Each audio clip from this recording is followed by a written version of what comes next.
Hey everyone, welcome to a new video. Sorry about all the headroom issues. It's hard to do this. I can't see the camera while I'm shooting. I got a flip camera. I should probably use my phone, but whatever.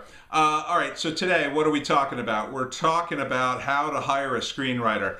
Let's talk about it from both sides. First, from the screenwriter side. Okay, you're a starting screenwriter and you need to be professional and polite at all times.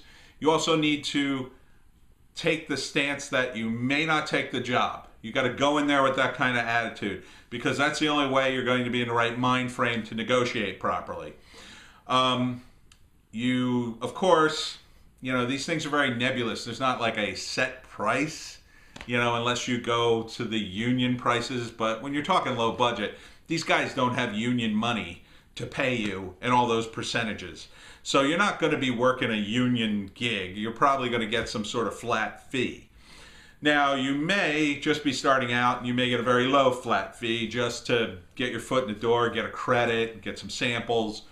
And that may be all well and good for your first or second, screenplay. I'm not going to discourage you from doing that. You shouldn't work for free, obviously, and you shouldn't do that if it's going to be a real hardship on you. But if you have another source of income, this is like a side thing, and you're just starting out, I mean, there's nothing wrong with getting that first credit, especially if the movie's going to be produced. If the movie's going to happen, then you definitely want that. I would recommend trying to do that on a small movie first because that credit's almost as good as an obscure feature length. But definitely get something. You have to get paid something to be technically a professional. So don't take the percentages, especially some low budget nobody who says he's going to make millions of dollars. If he's going to make millions of dollars, he can afford to pay you. So the first thing you should do in negotiations is have a price in mind in your head for a feature-length screenplay. Whatever your minimum price is, maybe that is you calculate it according to your own personal, overhead per month, right? So if you spend, I don't know, if you're living on $1,000 or $2,000, you're living on $2,000 a month, and it's going to take you 2 months to write a screenplay. You definitely want to start out at like $4 to $6 grand a minimum. Otherwise, you're not going to make any money. I mean, at $4 grand, you'll be treading water. At $5 or $6 grand, at least you walk away with some money. This assumes that you're going to work 8 hours a day on the screenplay and only that, and not go to work and all that kind of stuff. This is full-time professional kind of stuff. Now, if you're going to do it on the side, maybe it's going to be worth less and it's going to take longer. So you got to negotiate, but you got to have the price in your head. You should also tie your price, even if you get a flat fee, into a time period. Okay. Clients can be very indecisive, especially ones that don't understand the creative process and the movie process. So definitely tie your price into a time period. After that time period, then you'll be able to go, okay, I need more money.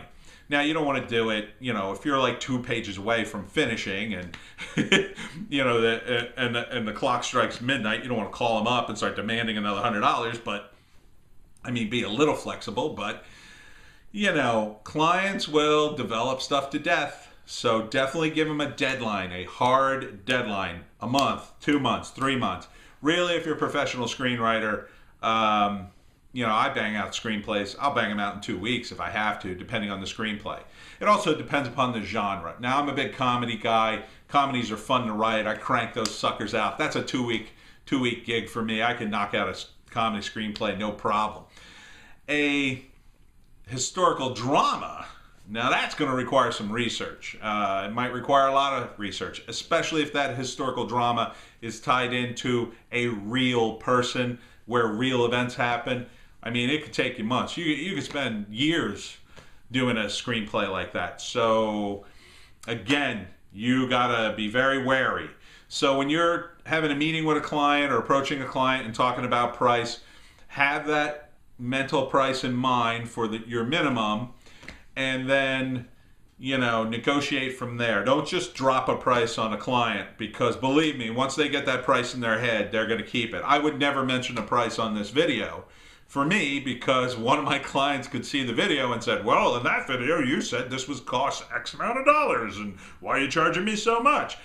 Because there are a lot of clients out there, they don't want to spend all their money. You'll be lucky if you get a millionaire who could just peel off 200 grand to you. But that's probably not going to happen. So always go in there with a price, and if you have to walk away, just be polite. Say, yeah, this isn't for me. Maybe you need another writer.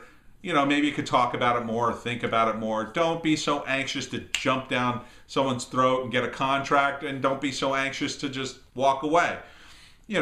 Ease your way into it. And if they're in a big rush, well, stick to your guns, because believe me, it's better that you walk away from a project you feel bad about than to get tied into something that, you're going to regret later on.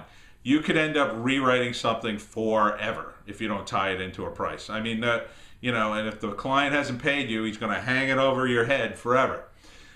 In terms of a payment system, usually the fairest way is you get a good faith payment up front.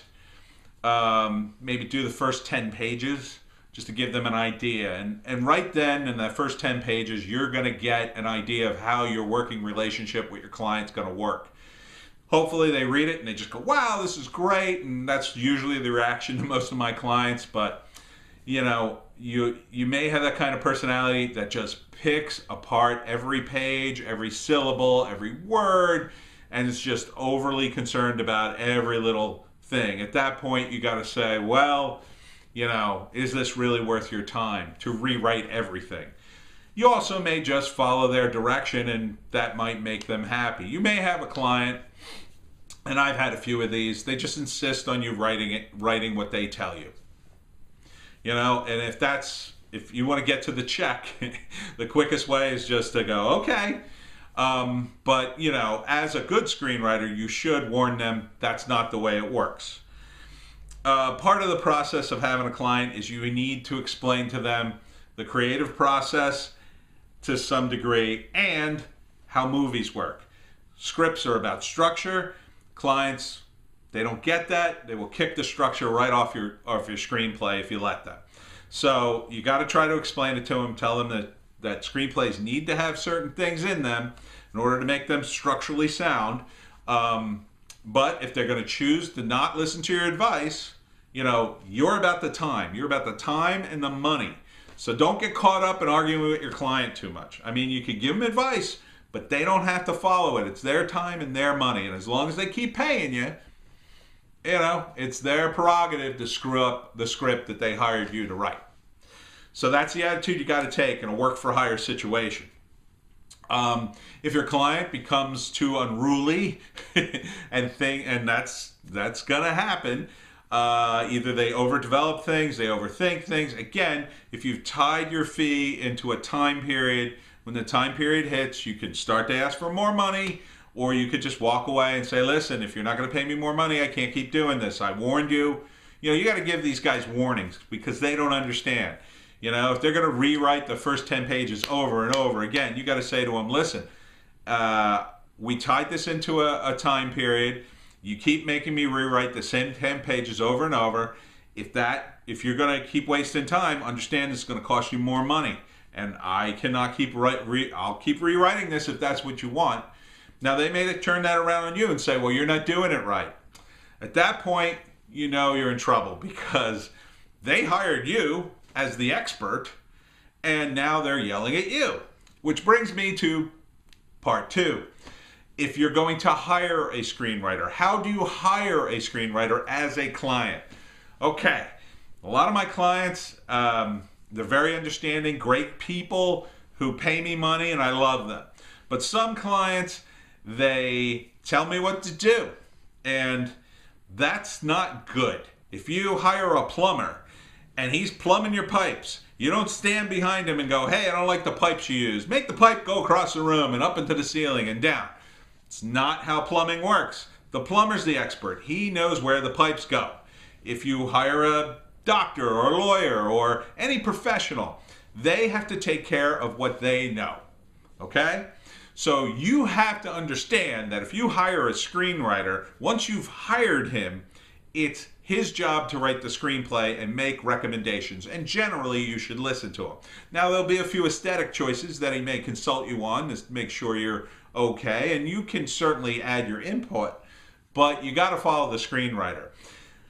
Where you can really do your work is before you hire the screenwriter. Before you pick on someone and hire him to write your screenplay, get to know who the screenwriter is, what they do, what they've done before, and understand the movie industry as much as possible and how it works.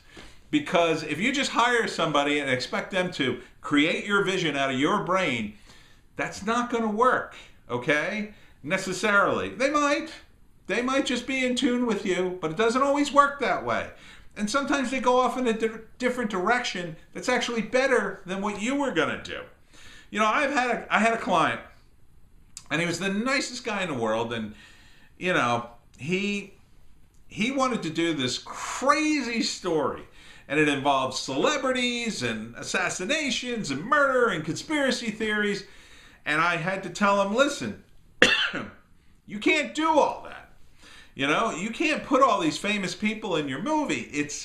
You would need the rights to the likenesses of these people and their names. And I said, you can make up celebrities and do this whole conspiracy thing. And then he was like, well, then nobody would see the movie. And I would go, exactly.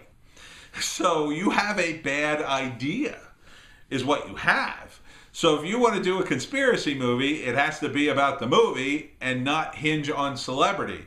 Because otherwise you need the permission of those celebrities. That's why they're celebrities. They make money off their fame. I've had other clients who they've hired me to write their screenplay, and when I give them advice or tell them something, they don't listen. You know, and at a certain point you just throw up your hands and go, okay.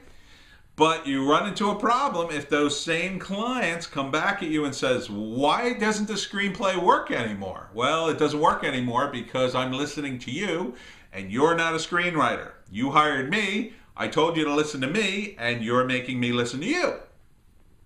So if you're a client, don't do that to a screenwriter. If the screenplay is that bad, you have to say to yourself, well, maybe I hired the wrong guy and I have to walk away and hire a new screenwriter. Or maybe my idea is not that good.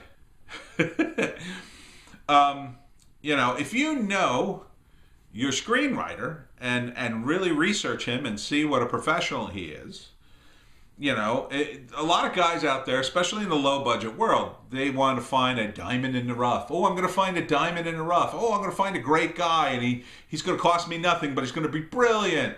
Yeah, that doesn't happen very often. I mean, I'm sure, you know, you could have been the guy to hire Quentin Tarantino before he became famous, but probably not, because you, as the client, don't know the industry very well.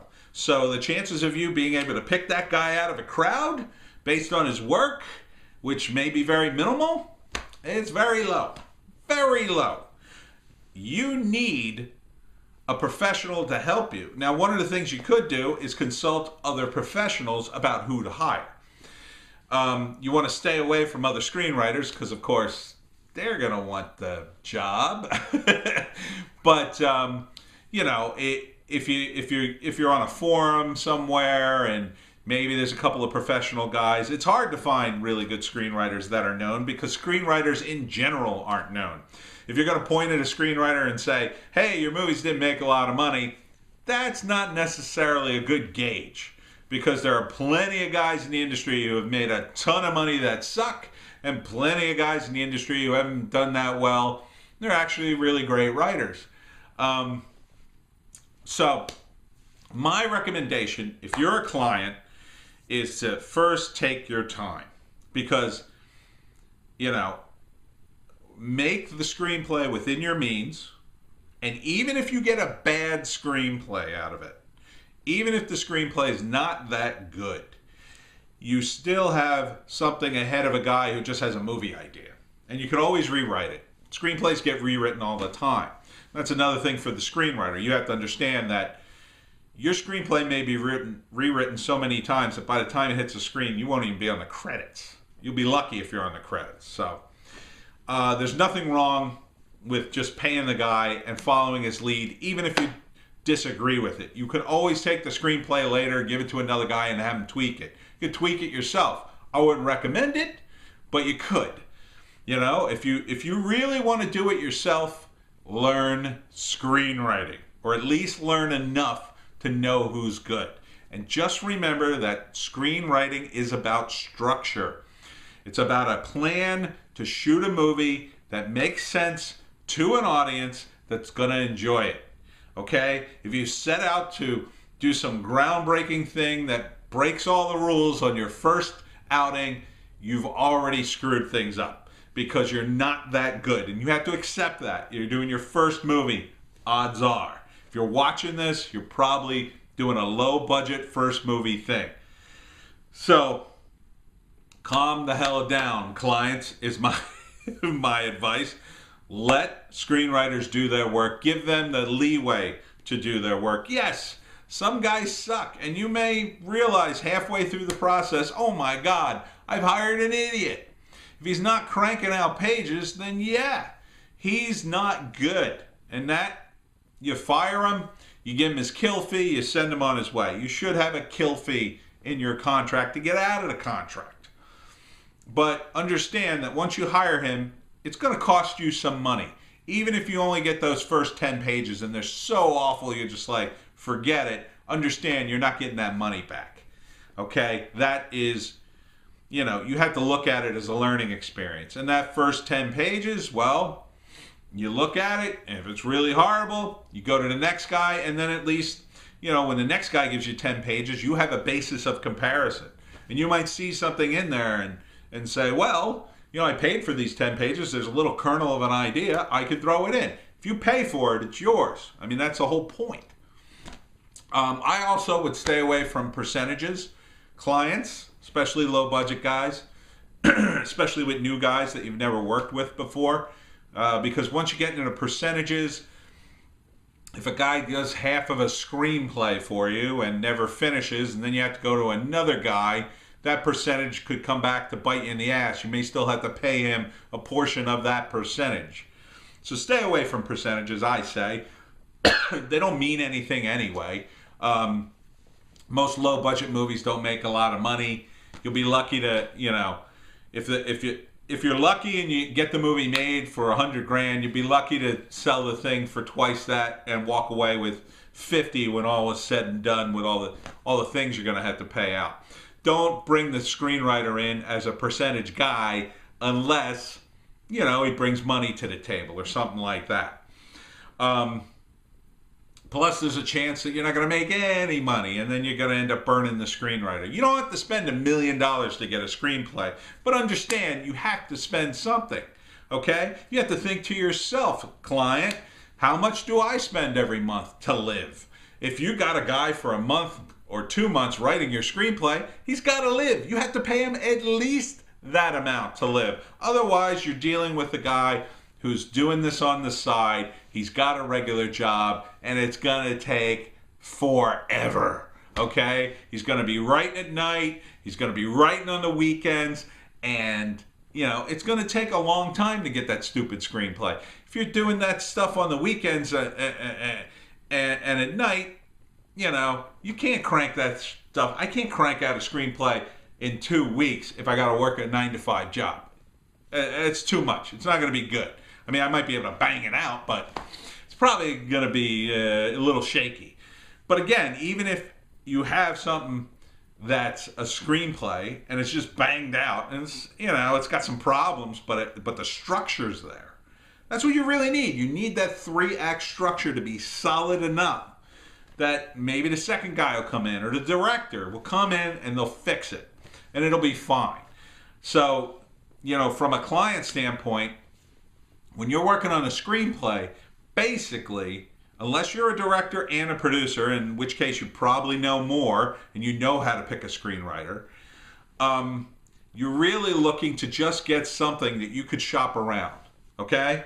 And believe me, nobody reads these scripts anyway. You just need a couple of good scenes to, and a good synopsis. You should probably get a synopsis with it. Get the writer to do a synopsis or maybe a one-page treatment. I mean, don't go too nuts with the treatment. Put that in the contract in the beginning. I'm happy to do that for my clients most times if they're paying me a decent rate. Oh, you need a synopsis? Sure, I'll just type something up. No problem. But don't let yourself get nickeled and dimed. But at the same time, understand that these guys have to live. If you pay a guy only $3,000 for a screenplay and it took him 2 months to write it, he's barely making minimum wage. I mean, think about that. $3,000 sounds like a lot if you get it in a week, but if you get it over the course of 2 months, that's $1,500 a month split, and that's less than $400 a week. That's a pretty low-paying job. Just saying. So you have to think, about what you're willing to tolerate, and you have to tolerate your talent. The screenwriter is the first member of the talent team you have to tolerate, just like you have to tolerate the actors and all the wacky stuff they're going to do on the set. They may do scenes, they may do versions of your scenes that you didn't want. They may do a character and change them a little bit because they feel it's better or it works better for them. It's a collaborative effort, and the collaboration starts with your screenwriter. And the screenwriter is one of the most important guys, so you want to get a guy who's good, who's smart, who's professional, who's fast. At least if he's not good and smart, at least make him fast, because as long as it's tied into his time, at least you'll get the friggin' screenplay quickly and you can move from there. Once you have a screenplay, you have something to shop around. And for the umpteenth time, screenwriters don't raise money, okay? That's a producer's job. If you're hiring a screenwriter, you're the producer, because you hired a guy and invested money into the project by hiring the guy to write the screenplay. Okay, so you've become a producer just by doing that. If the movie gets made, you should get some sort of producer credit. You're going to be the guy to shop that script around, not the screenwriter. Yeah, he might have a few contacts and you can ask him, but trust me, if that screenwriter had amazing contacts, he'd be writing full time and he wouldn't be talking to you. So you got to do it. No one's going to be as excited about a project created by you as you. No one. So you can't get disappointed when the screenwriter's just like, oh man, I want this to be over with. Or, he gives you that kind of vibe when you're meeting with them. He does that because it's not his project. It's your project. He wants to move on and do his dream project. Your dream project is not his, and you have to accept that going into the process. You pay him for his service, he delivers as best he can, and then you move on. You move on to the next step, whether that next step is to try to get financing or to hire another screenwriter to make the screenplay better. And you better read some screenplays so you know how they work and how they read, so you know what a good screenplay is. Because if you're sitting there with the screenwriter arguing with him over the first screenplay you've ever read, then you're really doing a disservice to yourself, him, and the project. So that's how you hire a screenwriter. My name is Tony DiGerolamo. I'm a screenwriter, and I'm very nice in person. So if you need to hire me, just shoot me a link in the comments or whatever. Also check out my websites, the Webcomic Factory and Superfrat. You can Google them. They'll pop right up. And that's all for screenwriting tips this week. See ya.